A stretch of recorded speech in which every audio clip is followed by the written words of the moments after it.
Hello, everyone, and welcome to another episode of the Hook Turn podcast with my very good friend Sanbib. How are you today, Sanbib? Very good thing. Yeah. We've had quite a few updates in the car world, and there's been some things that have happened that we haven't covered until now. So we have our usual three topics. This week we're going to be talking about change at the what I call the flagship of British India, which is Jaguar Land Rover. Some big changes there, not just in terms of cars, but this time in terms of people. And we haven't really covered the people who make the automotive industry in a huge amount of detail in this podcast. So this is going to be an interesting thing to talk about. Secondly, there's some changes with safety ratings in Australia. So ANCAP is the body that's not government owned. It does get funding. It does get funding from the government, but they are held in very high esteem, and they've decided to change some of their testing protocols for the 2026 year onwards. And finally, we're going to talk about one of the more radical cars that came out of the Tokyo Motor Show or the Japan Mobility Show that we didn't cover, but is actually quite surprising given what this car usually is about. So we're going to hold that topic under wraps a little bit until later in the episode. So let's get started with the first topic, which is the Jaguar Land Rover. So Jaguar Land Rover is, a storied British brand owned by Tata Motors, which is an Indian company. And they've had some changes. So they recently had a new CEO, which was somebody from straight from the Tata Group, PB Bhattaji, who used to be the CFO of the Tata broader Tata conglomerate, and he's come in as the CEO of Jaguar Land Rover. And one of the first changes that he's made, according to speculation, so this isn't confirmed, but is speculation from Autocar and Autocar India, which are reasonably, actually, I would say more than reasonable. I'd say they're quite reputable sources in the automotive industry, but uh, he's fired the design director of Jaguar Land Rover, Gerry McGovern. So McGovern recently was very central to Jaguar Land Rover's creative identity.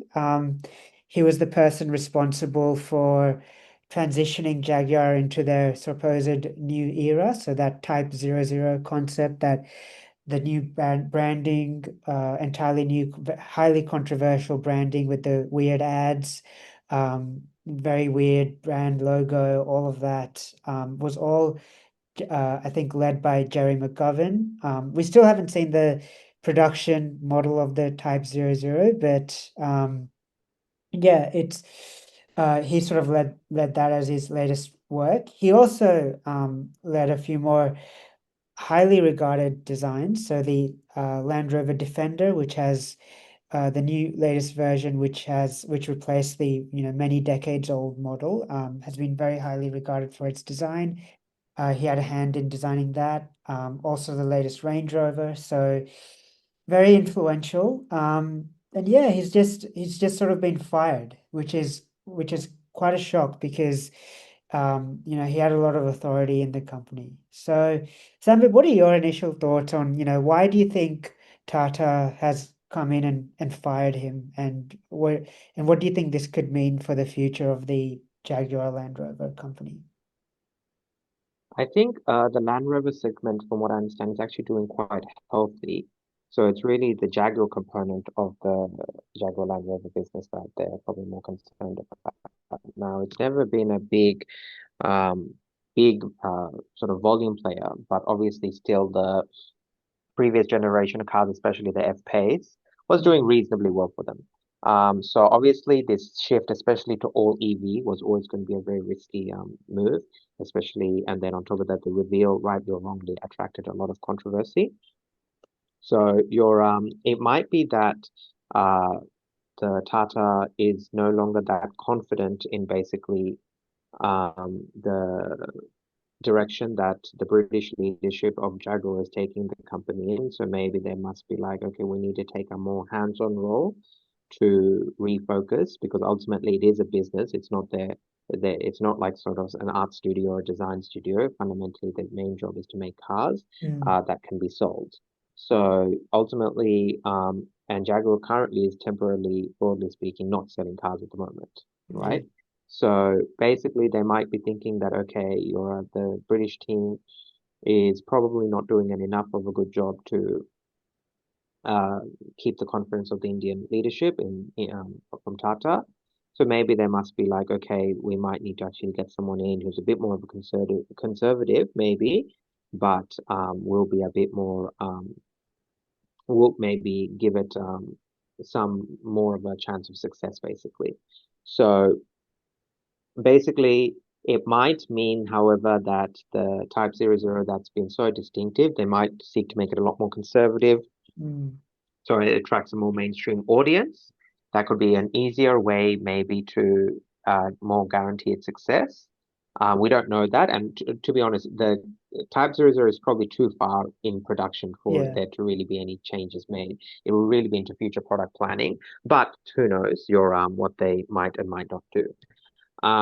Again, it's a brand that they probably don't want to see fail, but they definitely probably are thinking that it's not in the best state right now. So basically, yeah, and the reality is we still don't know when the Type 00 is even going to be released, or Yeah. I Maybe I don't think they've think we do, said do we? 20 next year they want to come out with the production, but yeah, like they haven't, I mean, we have like a concept. We don't have any idea they haven't revealed the full production model.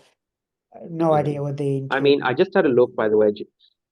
Gerry McGovern, he's almost 70. So realistically, they probably were like to him, at this point, yes, you've done a great job, you've done a lot, but, you know, it might be like an easy way for him to get a retirement, still leave with his reputation strongly intact. And yeah, that's basically it. Yeah. I have heard that, according to this is all speculation, but he was very autocratic. He was difficult to work with as well. Um, but I think it goes to show, like, I think Jaguar Land Rover, the Land Rover part of the business is doing well, especially with the Defender. I think that has been a big hit um, for the Land Rover side of the business. The Jaguar side, on the other hand, has been I mean, almost like an abject failure from a strategy perspective. So you had the, previous CEO, Thierry Bolloré, who was there for 2 years. They had the XJ almost ready to go. It had been developed. They had even teased it. And at the literal 11th hour, like almost 11 hour and 11:30 p.m. sort of almost like literal last minute they decided to can it. So all of that money developed R&D, and that was going to be an electric car as well. So uh, they canned an EV um, at the right at the literal last second for this all new strategy, which was to still go all EVs, but then be more upmarket and try to compete with Bentley and those like Aston Martin to a certain level as well. But the thing is that Jaguar has never like not never, but has not recently competed with those brands. So for people to think that they can immediately go up, like yes, they need a change, and to go all EV was, a very bold decision, especially now when the market is still, yes, there's still new EVs being launched, but especially for like ultra high-end EVs, the demand is cooling. Like it's not by cooling, it's not growing, as rapidly as people were expecting. A lot of car makers have gone back on their EV commitment. Bentley, for example, had this commitment to go all EVs. They've walked that back. Same with, I think Rolls-Royce never had like a extremely strong commitment, but I think they've also delayed some of their launches of some of their EVs. Porsche has done the same thing. Same with Aston Martin. So yeah, so for them to proceed headstrong into this, we're going to be this firstly, we're going to be this EV only brand, and secondly, we're going to come out with this super controversial design, and weird sort of branding that's just basically jettisoning all of this history, as this Jaguar being this incredible, grand touring performance brand, decades long history of beautiful, beautiful designs. You look at the E-Type, the this I think it was the D-Type racer, all of these like, stunning designs, like even more recently, like the XF, the first generation, the XJ, all like very distinctive designs, and for them to completely like ditch all of that branding, that design language, and for this like very sort of like monolithic almost design. It's yeah, it's quite a big leap, pun intended. So yeah, I think maybe what I think is that I think I agree with your point, Sam, that the Type 00, like there's already prototypes going around the Nürburgring. They're already like test driving it. That's far too advanced, so they'll release that car. As for the rest of the models that might be in the pipeline, now we don't know exactly how far progressed they are, but it might be again another reversion of strategy. So they might go back to, okay, no, let's go to plug-in hybrids. I think Land Rover is using like a platform with the Range Rover Electric that supports, yes, supports that full electric powertrain, but also supports plug-in hybrid. Let's go back to that platform rather than this bespoke all EV platform. So uh, let's see what happens. I think I'm not entirely. I mean, it was shocking. Like the story was that he was escorted out of the building, and all of this, and forced, basically fired on the day, and like told to leave on the spot, which is, quite dramatic, especially in the corporate world. But I think I don't know where Jaguar are going with this branding and the strategy. Like it does not seem to be a recipe for success unless they want to be an extremely niche luxury brand, which maybe they do, but yeah. So let's see what happens. Yeah, Sam, did you have any other thoughts on I this? think you covered everything. Yeah. Okay, so that's this topic on Jaguar. So let's see what happens with Gerry McGovern. I'm interested to see if he gets another gig as well, or if he just decides to retire, I think given, he'll retire. He's 70 years old. I mean, I'm pretty yeah, confident. yeah. Okay, look, let's move on to our second topic, which is the ANCAP rating changes. So ANCAP is a very influential organization in Australia. They've been heavily promoting their five-star cars. They're widely seen as the yardstick for, determining how safe a car is. And so they've come out with some interesting new protocols for 2026. And yes, they have been harmonizing with Euro NCAP, which is sort of like their counterpart organization in Europe. I think the main difference, though, is that ANCAP in Australia, just from a broader perspective, they've always gone on, you have to have a five-star safety, that's critical. Anything below 5 stars, the perception they create, and I think this is a fair thing to say, is that anything below 5 stars is not safe, which is not necessarily correct. Euro NCAP, on the other hand, has been sort of less stringent on it has to be 5 stars or nothing. Yes, they give cars 5 stars, but they also give cars 4 stars. And in Europe, 4 stars is still considered to be a good amount of safety. So that's just an interesting perception difference. But for 2026, they've introduced some changes. So things like ADAS systems, so we call them advanced. ADAS is an acronym for Advanced Driver Assistance Systems. So what that means is things like the automatic autonomous emergency braking, where a car will brake automatically for you. Things like lane keeping assistance. So if you veer out of a lane, the car will steer you back in. It also includes things like lane centering, where the car will try to actively ensure you're driving in the middle of a lane. Those types of things. They're all going to be not only going to be judged on whether the car actually has them, but on how intrusive their operation is. So whether it's actually smooth, whether the actual warning signs are irritating and so irritating that you end up turning the feature off so you don't actually get the safety benefit, and whether it's so intrusive that it becomes almost dangerous to leave on. So that's an interesting change. Some other things that they're also changing. So you interface and control design. So there's been a lot of criticism on everything being touchscreens. So now they've decided they're going to rate things on physical controls. So basic essential functions like wipers, lights, indicators, hazard lights, they all have to be physical controls. They can't all be relegated to the touchscreen. So maybe that's something that Tesla might have to think about, potentially, but let's see. And then they have a bunch of other changes, post-crash features evaluated. So things like in EVs, whether the battery is isolated after a crash, whether the door handles, especially a lot of EVs these days have those flush mounted door handles because they provide limited aerodynamic benefits. Whether if you have a crash, they automatically pop out, so you don't have to worry about, getting trapped in the car. Um, Things like e-call systems. So that's where if you have a crash, the car will detect that you have a crash and use, if your phone is linked via Bluetooth, automatically dial emergency services, or they have an inbuilt SIM. The car might have an inbuilt SIM to talk about the crash notification to the emergency authorities, things like that. So those are some of the changes.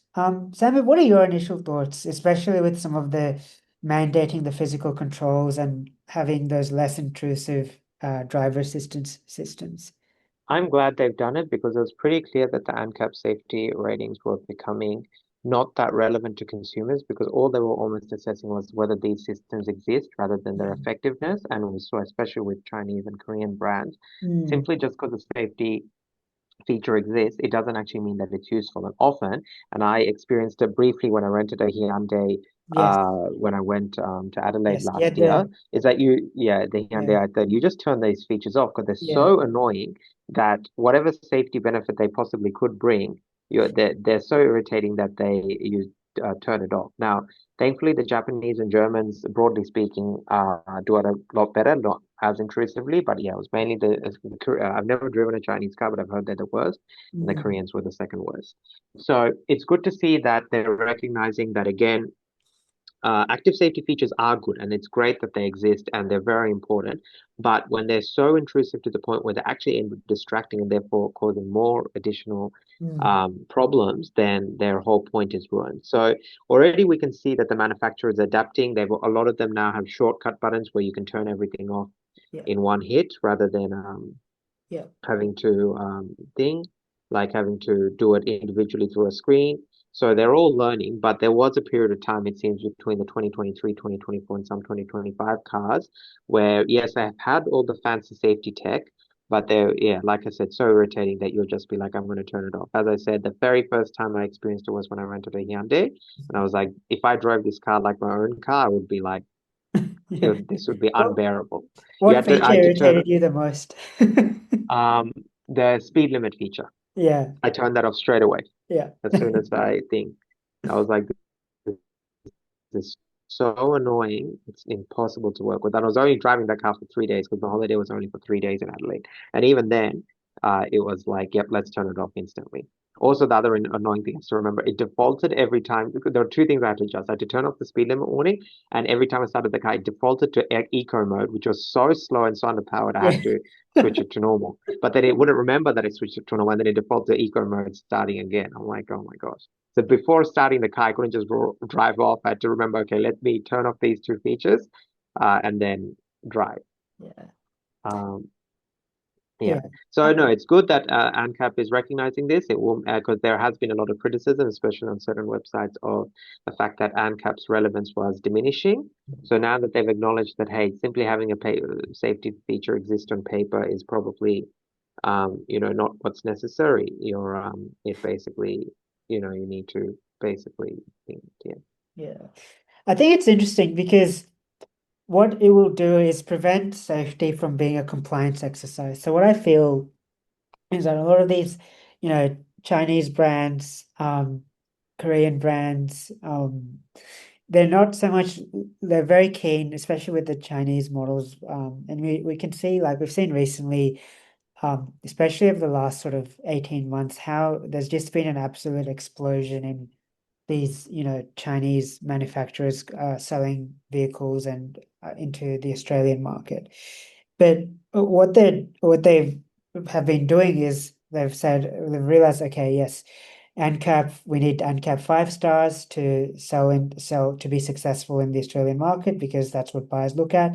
Let's look at what the ANCAP requirements are. Okay, ANCAP requirements, you have to have lane keeping assistance, you have to have this autonomous emergency braking system, you have to have this speed limit information system. Okay, this is a list of requirements. Let's just tick, tick, tick.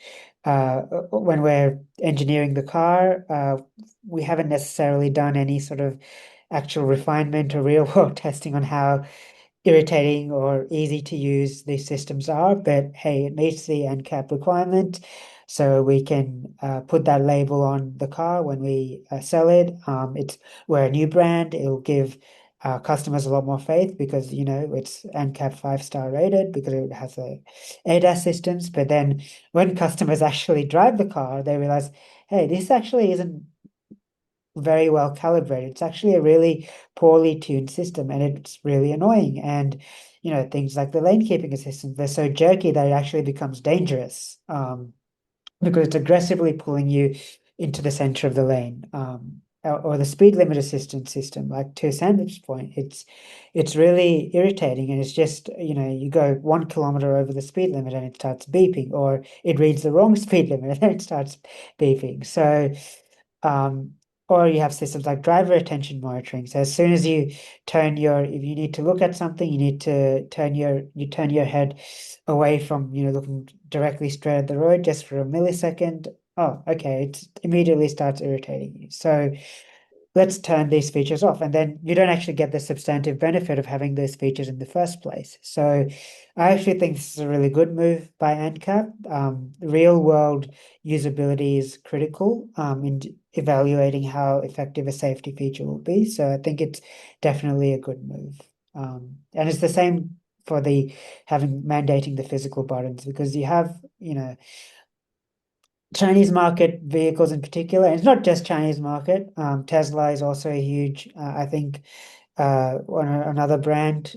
Just putting everything on the touch screen, and I've said this many times. I'm not a fan of that. It creates more distraction when you're driving, and you need to have some buttons that you can physically feel and keep and control while you still have your eyes on the road. So. I think this is overall a very good move by ANCAP. Yeah. Sam, have any final comments on this one? No, hopefully we'll stem the ANCAP is irrelevant and ANCAP should be, it does shouldn't exist and we should just use Euro Yeah. ANCAP. Hopefully we might stop some of those things. Yeah. There's been a lot of commentary on certain automotive websites about ANCAP being terrible and irrelevant and useless. But yeah, I think obviously they want to ensure that they still have a role to play in the market. So they're making these changes and also aligning to the Euro ANCAP standards.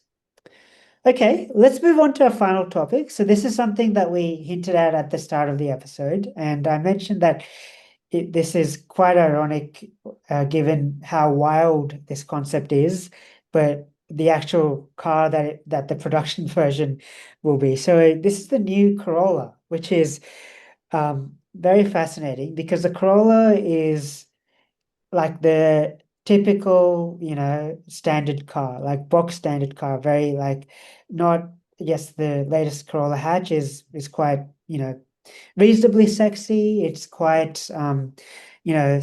styling is quite sporty, very reasonably dynamic, all of that stuff. Um, and the sedan, yes, it's also good. It's nothing out of the ordinary, like it's not revolutionary in either design or technology or engineering, but it's very reliable. It's like a loyal companion. It will always get you where you need to go. Basic transport, drives well, very, very efficient. your everyday standard, reasonably practical car.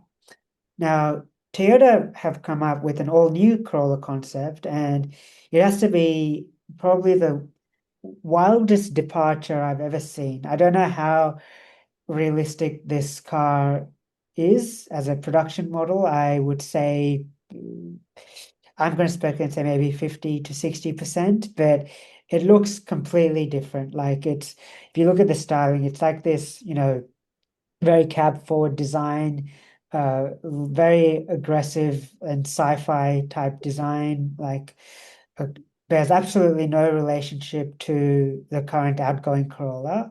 And then you have a look at the interior as well, which is a wild, wild departure.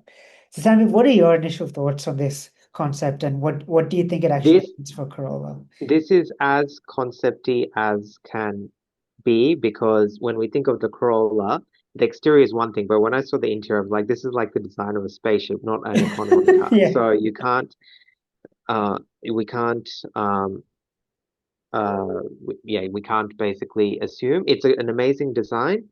Um, it's an amazing design, but it was that uh, it's not obviously a realistic one, basically. However, it is exciting because it gives us an insight into Toyota's design language Mm. and basically, um, and hopefully, while it won't literally be like that, it will give us a preview that the current Corolla, I still think, is actually a pretty good looking car. Yeah, it's not I would bad. actually say it's the design is reasonably on 2019 and it Yeah, still holds up. It's not a dated looking car, right? yeah, It's not like something you look at it and be like, this is a dated car. yeah, Um, yeah. So basically, yeah. Um, again, maybe the 2030 Corolla it will be reflected in this particular design. yeah.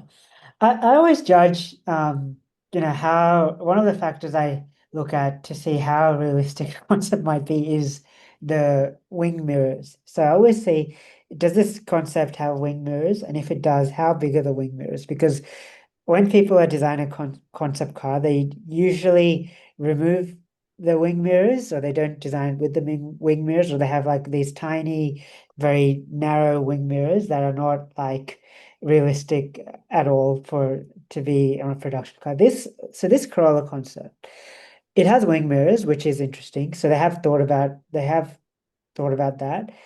They're not full-size production wing mirrors. They're a lot slimmer and wider than you would expect um, a production car's wing mirrors to be. So I think that's an indication of how realistic this concept car might be. So I actually think I think the basic design will be there in the production car. I think the proportions will be quite a bit different. Like I can't see such an aggressive design actually making it to production. I will be very pleasantly surprised if it does.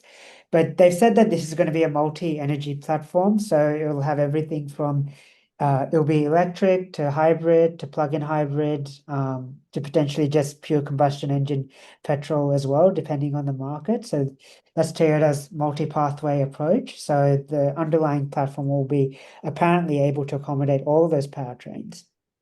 So I think there is a little bit of realism in the exterior design. The interior, no, I agree with you, Sanders. I think I can't see this so you don't really have a center console per se. It's more like a freestanding pod. It reminds me of something out of Star Trek, if I'm being honest. Like I think if the USS Enterprise D from Star Trek Next Generation was a car, the bridge might be similar to this Corolla concept's interior. Like it has basically like a three pods. You have a freestanding front passenger infotainment display. You have this center console pod that's coming out from the floor of the vehicle and seems to be a place where you can put your phone and just charge it wirelessly. And then you have a very driver-oriented instrument cluster. And there's sort of two wings coming out of that driver-oriented instrument cluster. It's almost like a motorcycle instrument cluster where you have the air conditioning controls on one side and you have the lighting controls on the other side, and they're both behind the steering wheel. So it's a very, very driver-oriented instrument sort of cluster. And